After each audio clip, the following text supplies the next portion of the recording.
Prime times टेलिभिजनको नियमित प्रस्तुति निषेधाज्ञा कहिलेसम्ममा यहाँहरूलाई स्वागत छ। म जनकराज पण्डित।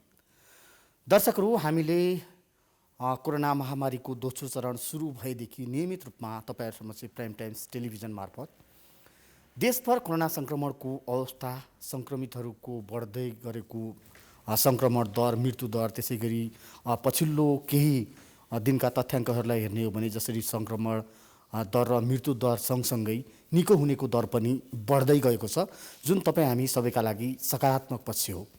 तथापि राज्यले जसरी अक्सिजन, भेन्टिलेटर, आइसियु लगायतका स्वास्थ्य सामग्रीहरूको वा व्यवस्थापन गर्नुपर्थ्यो, त्यो गर्न नसक्दा अझै पनि देशभर निकै अवस्था भयावह नै रहेको छ।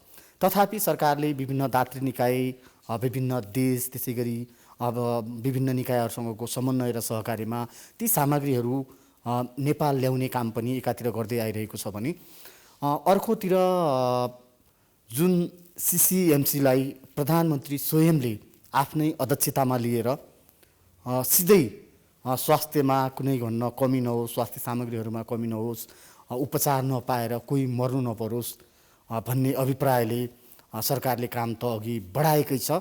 तथापि त्यो भने जति पुग्न नसक्दा सर्वसाधारण आक्रोशित त बनेका छन् नै। हामीले आजको यस बसाइमा हामीसँग अतिथिका रूपमा हुनुहुन्छ डाक्टर खेम भुसाल, जो कन्सल्टेन्ट फिजिसियन समेत हुनुहुन्छ त्रिवी शिक्षण अस्पतालका, र उहाँ आफै पनि कोभिड पेसेन्टसँग प्रत्यक्ष रूपमा जोडेर उपचारमा संलग्न हुनुहुन्छ।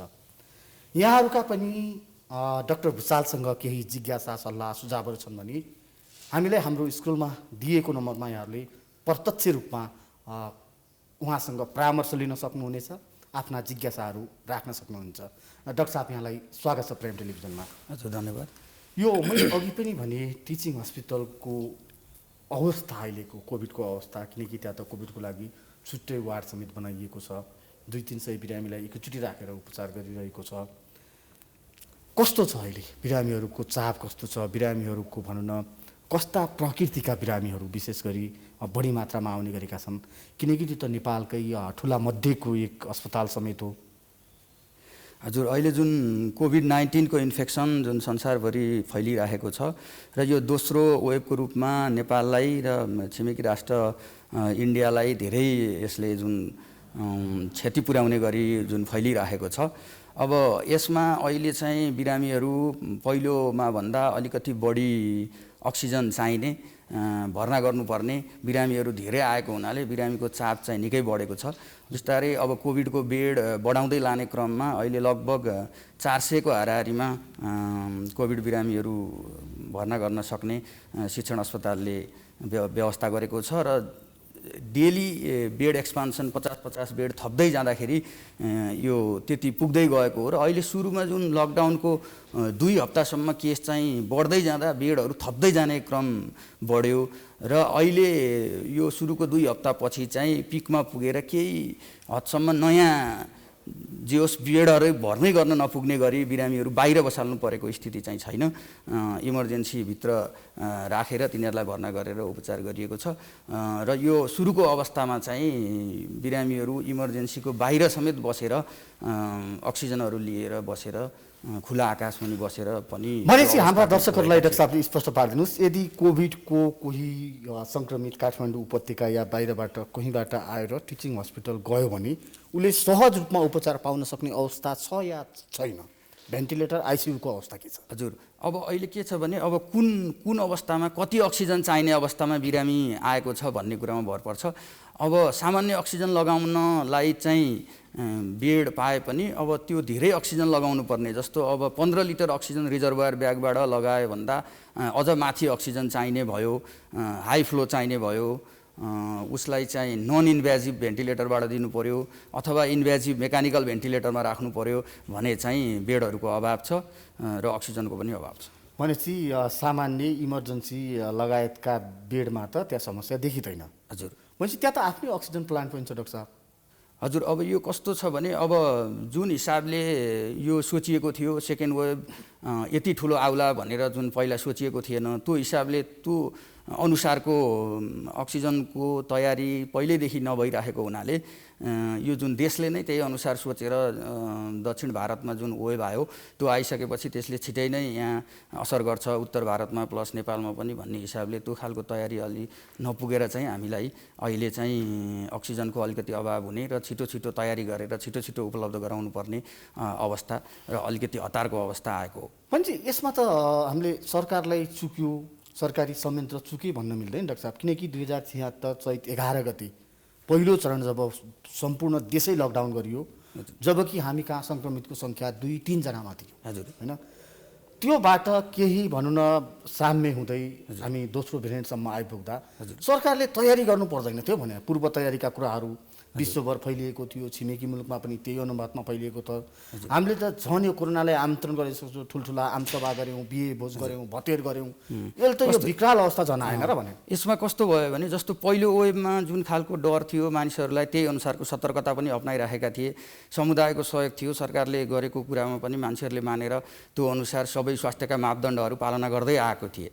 त्यस पहिलो वेभमा त्यति साह्रो रूपमा नआएर शान्त भइसकेपछि कोरोना त अब गइसक्यो नेपालबाट हट्यो भने जस्तो गरी आमसभाहरू विभिन्न उहरू सबै खालको कुराहरू रेस्टुरेन्ट सबै खुलेर सामान्य जनजीवन जस्तो भइसकेको हुनाले अब फेरि यो वेभ यसरी आउला भनेर चाहिँ हाम्रो कसैले पनि त्यो अनुसारको तयारी र सोचेन, समुदायले पनि सोचेन र माथिको जिम्मेवार निकायले पनि त्यो अनुसार सोचेन। त्यसो हुनाले हामी चाहिँ अलिकति यो ओभरअलमा जनता अथवा सरकार निकाय सबै अलिकति चाहिँ बढी सचेत हुनुपर्नेमा त्यसमा चाहिँ हामीले नर्मल जस्तै भयो भन्ने हिसाबले चाहिँ यो खालको तयारी अलिकति नभएको हो।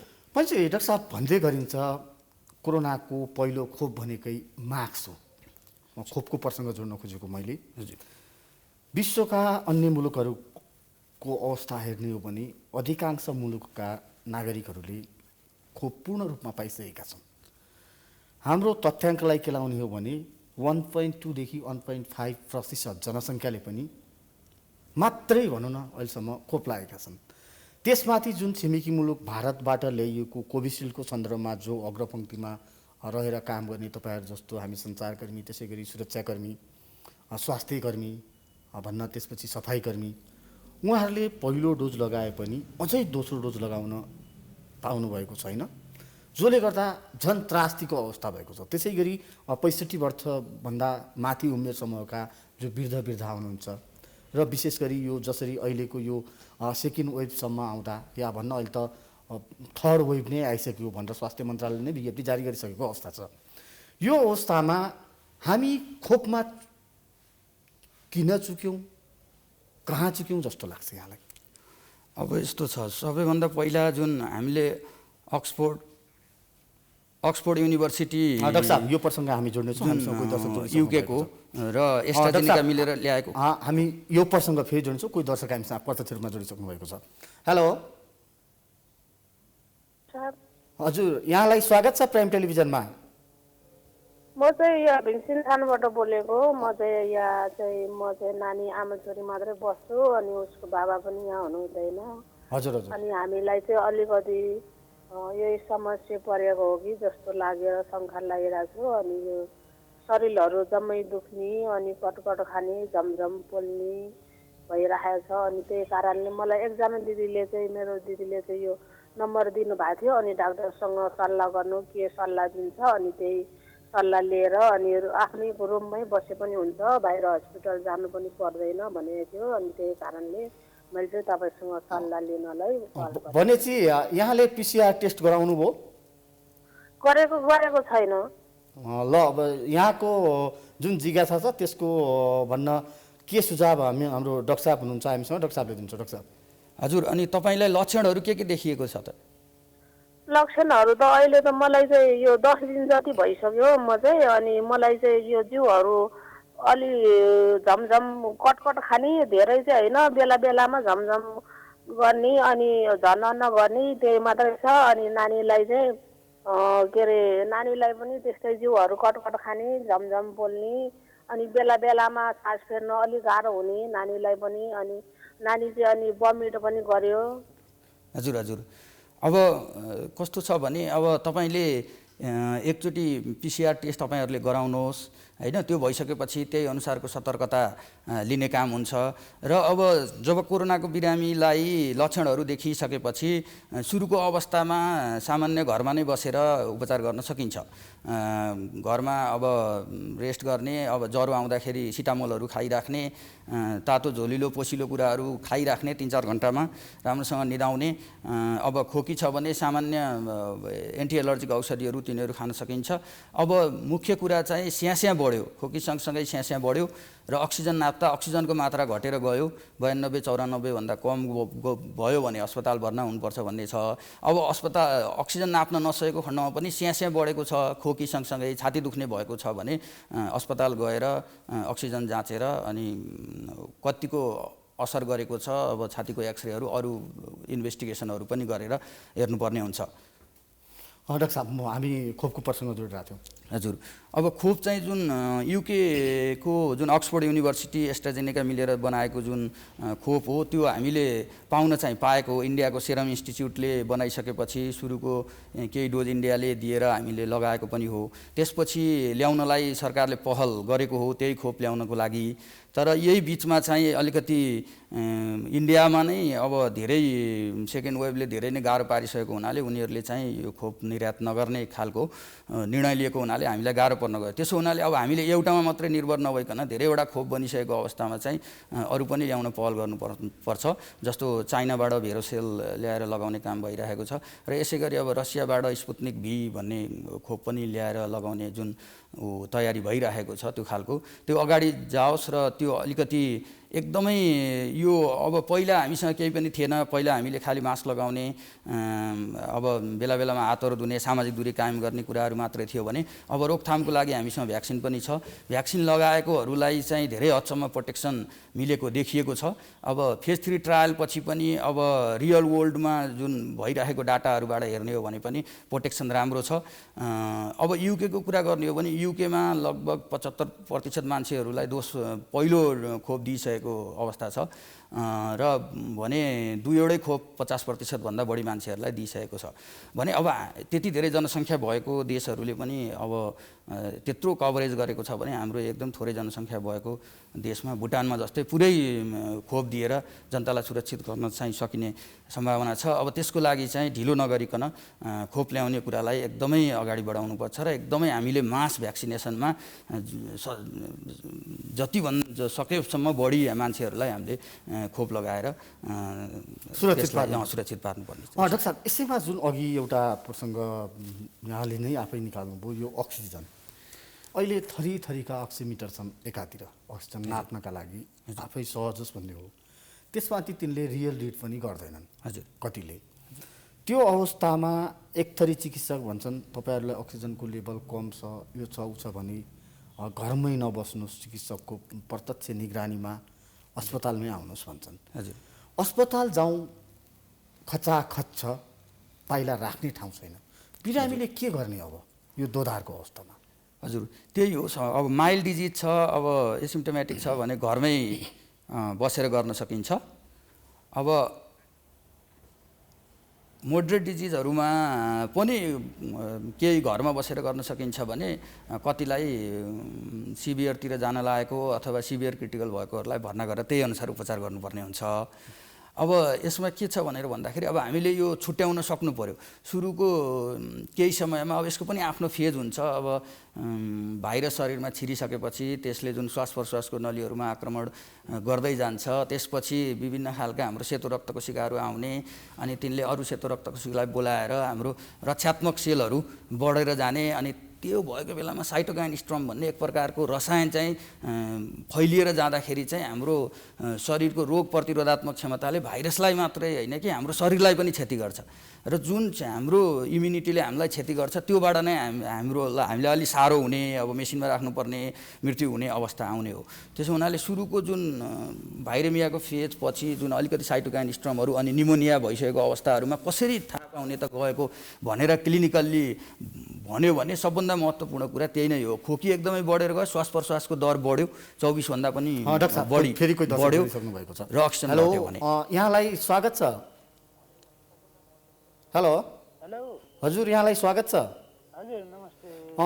हामीसँग डाक्टर खेम भुसाल हुनुहुन्छ, यहाँको जिज्ञासा डाक्टर साहबलाई राख्नुहोस् है। हजुर यहाँको जिज्ञासा राख्नुहोस्। हजुर डाक्टर साहब हजुर भन्नुहोस् हजुरलाई के हुन्छ? जिउ झमझम गर्ने हजुर हजुर अनि तपाईँको पोलियो जस्तो हुने कि केमा व्यस्त हुने? झमझम गर्ने जिउ पोलियो जस्तो हुने कि हजुर?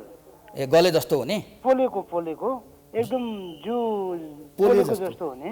हजुर ए जिउ पोले जस्तो हुने र अब झमझम गर्ने मात्रै भइरहेको छ भने अब अरू लक्षणहरू छन् कि छैनन्? अरू लक्षण ज्वरो आउने त्यस्तो केही भएको छैन। ज्वरो आउने, टाउको दुख्ने, अब स्वाद गन्धहरूमा केही परिवर्तन, अनि अब मासुहरू दुख्ने, अनि अब खोकी त्यस्तो केही पनि छैन डाक्टर साहब। अब अरू लक्षणहरू खासै छैनन्, जिउ मात्रै झमझम गरेको छ। कति समयदेखि गरेको छ? यो 2-3 दिन भयो डाक्टर साहब। ए अनि सुगर छ आमाको? हजुर हजुर सुगर अस्ति फास्टिङमा तपाईँको 135 हजुर। अनि पिपीमा 276 भयो थियो डाक्टर साहब। ए अनि सुगर पनि अलि बढ्न थालेको छ है। अब त्यसलाई कन्ट्रोल गर्नलाई पनि औषधिहरू मिलाउनु पर्यो। अहिले अब झमझम मात्रै गरेको त अब सुगरकै कारणले नसाहरूमा असर गरेर पनि लामो समयको डायबिटिज हो भने त्यसले पनि असर गरिरहेको हुन्छ। अब कोरोनाको अरू लक्षणहरू पनि सँगसँगै देखिएको छ भने जचाउनु राम्रो हुन्छ। र अब कसैमा अब टिपिकल लक्षणहरू खोकी ज्वरो नआएर जिउ मात्रै गलेर टाउको मात्रै दुखेर पनि आउने हुन्छ। त्यसो हुनाले सकेसम्म जचाएर हेर्दा पिसिआर गर्दाखेरि त्यो अनुसारको प्रिकसन लिन पाइन्छ। किनभने पछि अब इनकेस एकदम साह्रो भइहाल्यो भने कहाँ जाने कस्तोमा जाने भन्दा रिपोर्ट के छ भनेर पहिला हेर्न खोज्ने हुनाले सबैले कस्तो बेडमा कसरी भर्ना गर्ने भन्दा पिसिआर पोजिटिभ हो कि नेगेटिभ हो हेर्नलाई फेरि जाँच्नलाई टाइम लाग्ने हुनाले अलिकति बेलैमा नै जचाएर राखिराख्ने, अनि साह्रो भइसकेपछि आफूलाई जान र त्यो अनुसार भर्ना हुन सजिलो हुन्छ। त्यसो हुनाले त्यो अनुसारको तयारी गर्नु होला। डाक्टर साहब, सुरुमा जुन यो भन्न यो तेस्रो भेरिएन्टसम्म आइपुग्दा विशेष गरी हाम्रो नेपालको हकमा अलि पाको उमेरका हजुर होइन, त्यसै गरी यो दीर्घरोगी, सुगर, प्रेसर र दमका रोगीहरू हजुर बढी मात्रामा यो भाइरसको एट्याकमा परेका छन् हजुर होइन। यो कारण चाहिँ के होला? के उहाँहरूसँग इम्युनिटी पावर नभएर या रोग प्रतिरोधात्मक क्षमता नभएर हो, हजुर, या यो कोरोनाले कस्ता भनौँ न बिरामीहरूमा हजुर बढी मात्रामा एट्याक गर्छ? अब कोरोनाको अलिकति इन्फेक्सन भइसकेपछि अब सबै इन्फेक्सनहरू रोगको रूपमा आउँछन् भन्ने छैन। अब लक्षणहरू त्यस्तोहरू नआइकन पनि एसिम्टोमेटिक भएर पनि गइरहेको हुन्छ। अब हजुरले भने जस्तो अब धेरै उमेरको प्लस अब दीर्घ रोगहरू भएको, डायबिटिज भएको, प्रेसर भएको, मुटुको मृगौलाको रोगहरू भएको र अरू औषधिहरू इम्युनोसप्रेसेन्टहरू खाएको, अङ्गहरू जुन ट्रान्सप्लान्टेसन गरिसकेपछि अथवा क्यान्सरको केमोथेरापीहरू लिएर इम्युनिटी घटाउने औषधि खाएकोहरूलाई चाहिँ बढी साह्रो रोग हुने कोभिड-19 को र त्यसबाट मृत्यु हुन सक्ने सम्भावना बढी हुन्छ। र पहिलो वेभमा चाहिँ अलिकति बुढाबुढी र त्यो ग्रुपमा मृत्युदर थियो भने अहिले दोस्रो वेभमा अब धेरै नै अब कम उमेरका प्लस अब भनौँ न वयस्कहरूमा यङ एडल्टहरूमा पनि अब उनीहरूको मुभमेन्ट पनि बढी हुने, त्यो उनीहरूले एक्सपोजर धेरै हुने, उनीहरूमा इन्फेक्सन बढी हुने हुँदा उनीहरूमा पनि मृत्युदर देखिएको छ। अनि भाइरसले पनि अब जुन म्युटेसन भएर नयाँ उसको फर्म, रूप, जेनेटिक मेकअप चेन्ज हुँदै आउँछ, त्यति हुँदा उसको व्यवहार पनि परिवर्तन हुँदै आउँछ। कतिपय अब बुढाबुढीमा मात्रै गर्नेहरू चाहिँ अब बिस्तारै कम उमेरकोमा पनि इन्फेक्सन गर्ने भएर उसको स्वभाव परिवर्तन हुन्छ। जस्तो पहिलाको वेभमा आउँदाको जुन ओरिजिनल भाइरस यति धेरै सर्दैन थियो भने अहिलेको चाहिँ एकदमै धेरै सर्छ, त्योभन्दा धेरै छिटो सर्छ। त्यसो हुनाले अब यो अझ बढी स्वास्थ्यका मापदण्डहरू यसमा बढी अपनाउनु पर्ने हुन्छ। अब एकदम हाई क्वालिटीको मास्कहरू राम्रोसँग लगाउने, अब कपडाको मास्क लगाउँदा पनि अब 3 लेयर भएको कपडाको मास्क लगाउने, त्यसलाई अब धोएर परे गर्न पर्ने खालको त्यस्तो छ भने, नत्र भने मिनिमम पनि सर्जिकल मास्कलाई राम्रोसँग फिट हुने गरी अब माथि नाकमा पनि यसरी थिचेर नाकबाट पनि माथितिर सास नजाओस् भन्ने हिसाबले लगाएर हिँड्ने, सामाजिक दूरी त्यही अनुसार कायम गर्ने, बढी गर्नुपर्छ। अहिले बढी एकबाट अर्कोमा सर्दै गइरहेको छ। बढी साह्रो हुने पनि अब धेरै सर्यो, धेरैजनालाई लाग्यो भने, केहीलाई साह्रो भयो भने पनि र केही मऱ्यो भने पनि धेरै मरे जस्तो देखिने भयो सङ्ख्यात्मक रूपमा। त्यस हुनाले त्यो भइरहेको अहिलेको भेरिएन्टहरू अलि बढी सर्ने भएको हुनाले बढी सर्दा बढी इन्फेक्सन हुने र सँगसँगै चाहिँ बढी मृत्युदर पनि त्यही अनुसार देखिएको हो। दर्शकहरू हामीसँग डाक्टर खेम भुसाल हुनुहुन्छ। हामी उहाँसँग एकैछिनको विश्रामपछि फेरि जोडिनेछौँ।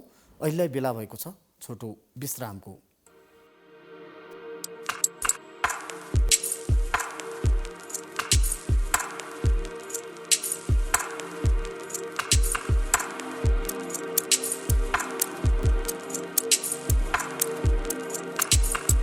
विश्रामपछि स्वागत छ निषेधाज्ञा कहिलेसम्मको यो बसाइमा। दर्शकहरू हामीसँग डाक्टर खेम भुसाल हुनुहुन्छ। डाक्टर साहब, कोही दर्शक जोडिसक्नु भएको छ, हामी प्रारम्भमै उहाँसँग कुरा गर्छौँ। हेलो हजुर सर, नमस्कार। हेलो हजुर, नमस्ते नमस्ते। यहाँको जिज्ञासा के छ, ल भन्नुहोस् त। मेरो जिज्ञासा यस्तो के सर, यो म कोभिड चाहिँ पोजिटिभ भएको थिएँ होइन सर। हजुर भएको 25 दिनमा चाहिँ मेरो नेगेटिभ आयो होइन। हजुर नेगेटिभ आइसके पछाडि यो अहिले यो के भिटामिनहरू दिएको छ नि सर, त्योहरू के मैले खानु पर्छ कि पर्दैन हजुर भन्ने मैले बुझ्नुभयो सर। हजुर हजुर हस्, धन्यवाद। हजुर हजुर अब तपाईँ अहिले चाहिँ अब सङ्क्रमणको अरू कुनै लक्षणहरू छैनन्, अब सङ्क्रमण मुक्त पनि भइसक्नु भएको छ। ठिक छ, त्यसको लागि अब तपाईँले अब जति आफ्नो पोषणयुक्त खानेकुराहरू चाहिँ खाने गर्नु पर्यो। अब भिटामिनको त्यो चक्कीहरू खाइराख्नुपर्छ भन्ने छैन। जस्तो भिटामिन सी खानलाई कागती निचोरेर खान सकिन्छ, बिहान दिउँसो बेलुका कागती पानी खाने। अनि त्यसै गरी अब जिङ्कहरू, अरू भिटामिन डीहरू पनि अरू खानेकुराहरू खान सकिन्छ। गेडागुडीहरू प्रशस्त मात्रामा खाने, अनि अन्डाहरू खाने, अनि त्यसै गरी प्रोटिनयुक्त कुराहरू अरू खान सकिन्छ। च्याउहरू खान सकिन्छ, सँगसँगै अब मासुहरू, माछा मासुहरू पनि खान सकिन्छ। सबै कुरा सामान्य हिसाबले खाँदै गर्दा त्यो भिटामिनहरू धेरै लिइराख्नुपर्छ भन्ने छैन। मान्छे कति समयसम्म त्यो लिइरहने डाक्टर साहब? होइन, अब त्यो राम्रो खालको न्युट्रिसन चाहिँ लिइराख्न आवश्यक हुन्छ। कोभिडको प्रिभेन्सनको लागि कोभिड साह्रो नहोस् भनेर, र कोभिडबाट निको भइसकेपछि पनि त्यो आवश्यक हुन्छ। पोस्ट कोभिडमा पनि अब धेरै कुराहरू आइरहेका छन्। अहिले कोभिड एक्युट कोभिड सन्चो भइसकेपछि पनि अनगोइङ सिम्पटमहरू आइराख्ने, जिउ एकदम गलेर जाने, अनि मासुहरू दुख्ने, अब कसैलाई खोकी अलि पछिसम्म पनि लाग्ने, अनि त्यसपछि कसैलाई अलिकति अब डिप्रेसन, एङ्जाइटी जस्तो खालको अलिकति नैराश्यताको कुराहरू पनि आइराख्ने, बिर्सिने कुराहरू पनि आइरहेका छन् भने कतै अब पोस्ट कोभिडको अरू कुराहरू पनि भइरहेको हुनाले शरीरको न्युट्रिसनलाई राम्रोसँग मजबुत राख्नका लागि प्रोटिनयुक्त कुराहरू, भिटामिनयुक्त कुराहरू चाहिँ खाइरहेको राम्रो। डाक्टर साहब, मैले एउटा प्रश्न जोड्न खोजेँ। अस्ति मात्रै स्वास्थ्य मन्त्रालयले एउटा विज्ञप्ति जारी गर्यो कि हामी कहाँ तेस्रो भेरिएन्ट, जुन इन्डियन भेरिएन्ट भनौँ, हजुर, त्यो भित्रिसकेको छ, र त्यो भेरिएन्टमा बालबालिकादेखि वृद्धसम्म सबै उमेर समूहलाई त्यो असर पार्छ, छिटोभन्दा छिटो फैलिन्छ हजुर भनेर भनिरहेको अवस्थामा विकसित मुलुकले समेत अहिलेसम्म हजुर 15 वर्षभन्दा मुनिका बालबालिकाका लागि खोप तयार पारेको अवस्था छैन। हजुर यो अवस्थामा बालबालिकालाई कसरी बचाउने? हजुर हजुर अब यसमा चाहिँ सुरुमा जुन आएको थियो नेचुरल इन्फेक्सन, त्यसले चाहिँ अलि धेरै उमेरकोलाई बढी असर गर्ने हुनाले सुरुमा भ्याक्सिनको ट्रायल चाहिँ अब ठुलो उमेरकोलाई मात्रै भयो।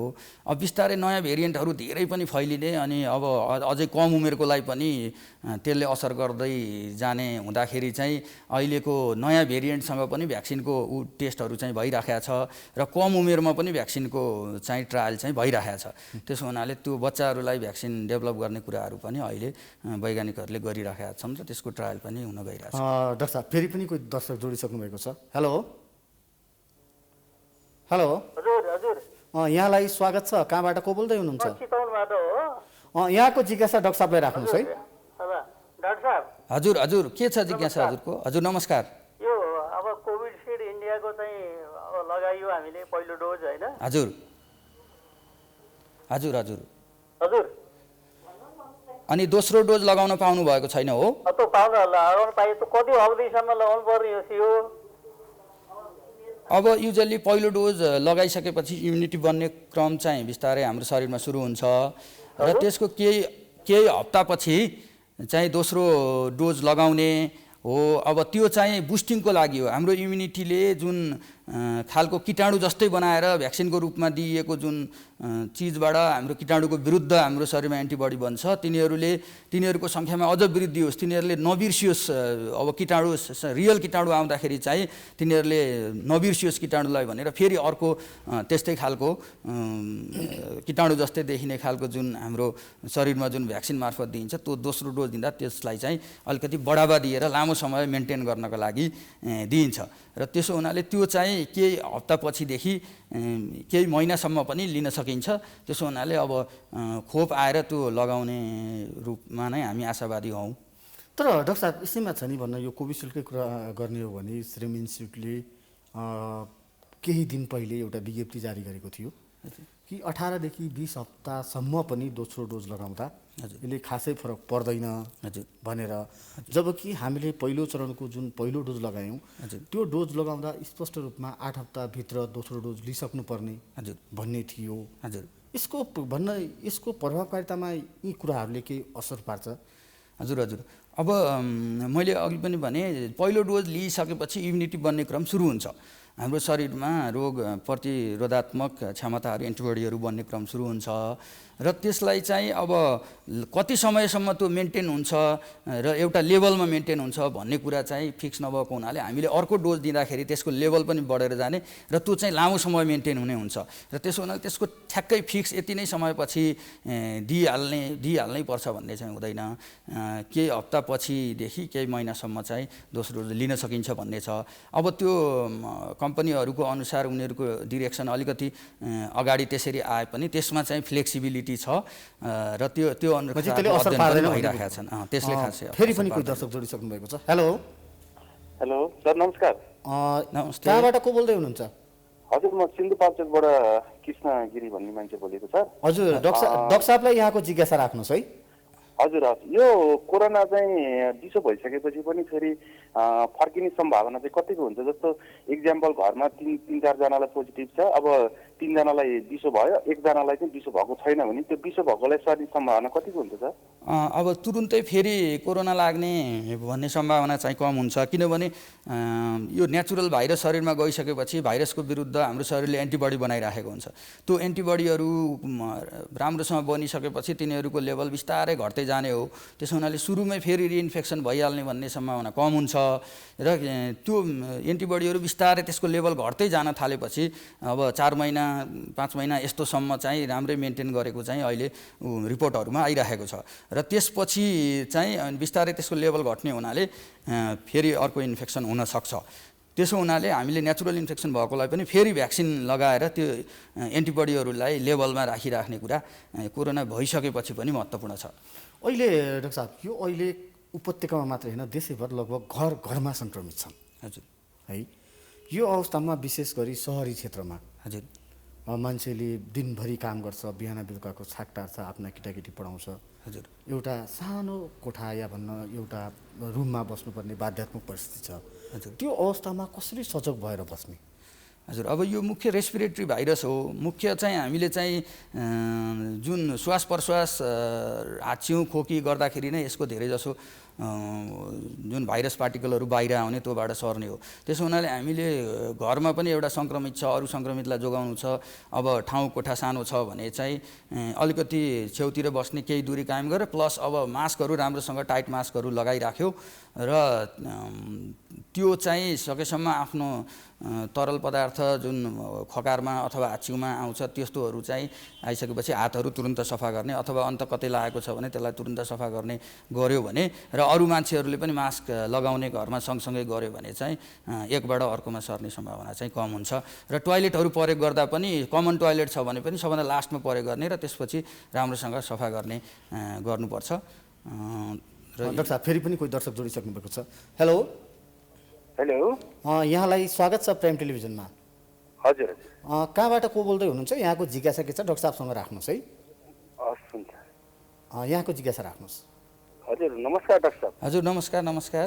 के समस्या छ? म यहाँ सेङ्गादेखि फोन गरेको हो सर, होइन? हजुर, मेरो बाबालाई चाहिँ पहिला थाइरोइडको बिमार पहिल्यैदेखि थियो, होइन? हजुर, अनि त्यसपछि प्रेसर हल्का के अरे हाई पनि भयो।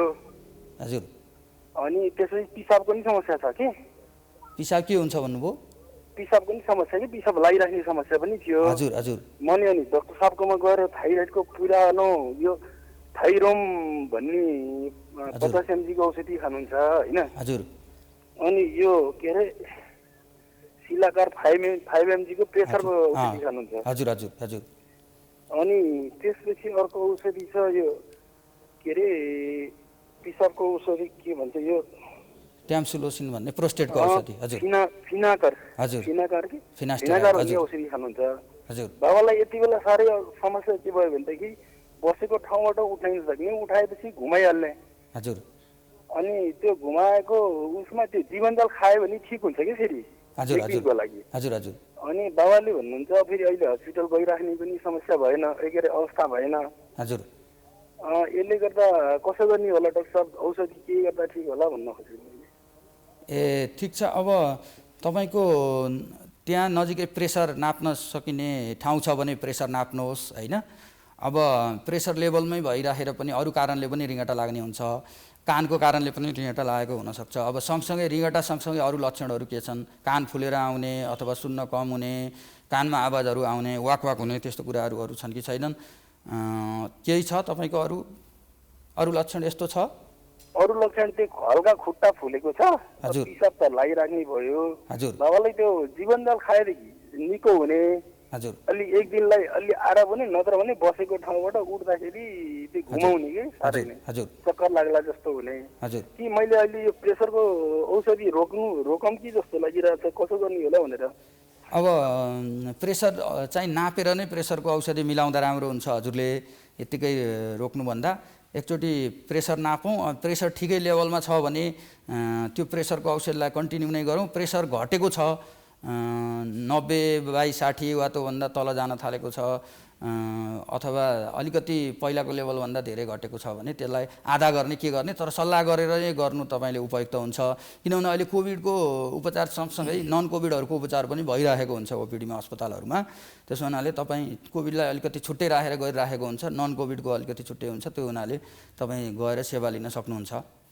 डाक्टर साहब, यसैमा यो कोभिड र नन कोभिडको सन्दर्भ छ जुन प्राय देशैभरका अधिकांश अस्पतालमा हजुर अहिले कोभिड अस्पतालमा परिणत भएका छन्, अस्थायी रूपमा होस् हजुर या केही समयलाई। हजुर यो अवस्थामा नन कोभिडका बिरामीहरूले हजुर भने जस्तो उपचार पाएनन् भन्ने आक्रोश पनि एकातिर छ हजुर होइन, किनकि अक्सिजन दिएर राख्नुपर्ने बिरामी पनि होलान्। हजुर अब एउटा सामान्य भनौँ न कुनै सर्जरी गर्नुपर्दा हजुर या केही गर्नुपर्दा पनि पिसिआर टेस्ट कम्पलसरी गरिएको छ हजुर होइन। त्यसले गर्दा ती बिरामीहरूको के हेरचाहमा हामी ब्याक भयो। अब निश्चित रूपमा अब पहिले जति बिरामीहरू अस्पतालहरू आउँथे नन कोभिड पेसेन्टहरू त्यो चाहिँ त आउन सकेका छैनन्। अब लकडाउन छ, प्लस अब अस्पतालहरूमा पनि अब बेडहरू लगभग आधा आधी जस्तो बेडहरू चाहिँ कोभिडमा परिवर्तन गरेर र अब प्राय अक्सिजन चाहिने अब अरू हाई केयर आइसियू चाहिने चाहिँ बढी कोभिडलाई फोकस भएको हुनाले नन कोभिडमा सर्भिस कम त हुने नै भयो पहिलाको भन्दा, तर आएकोहरूलाई सर्भिस दिने काम चाहिँ भइरहेको छ सबै अस्पताल। डाक्टर साहब, फेरि पनि कोही दर्शक जोडिसक्नु भएको छ। हेलो हेलो हजुर, यहाँलाई स्वागत छ प्रेम टेलिभिजनमा। हजुर धन्यवाद सर। कहाँबाट को बोल्दै हुनुहुन्छ? डाक्टर साहबसँग यहाँको जिज्ञासा राख्नुहोस् है।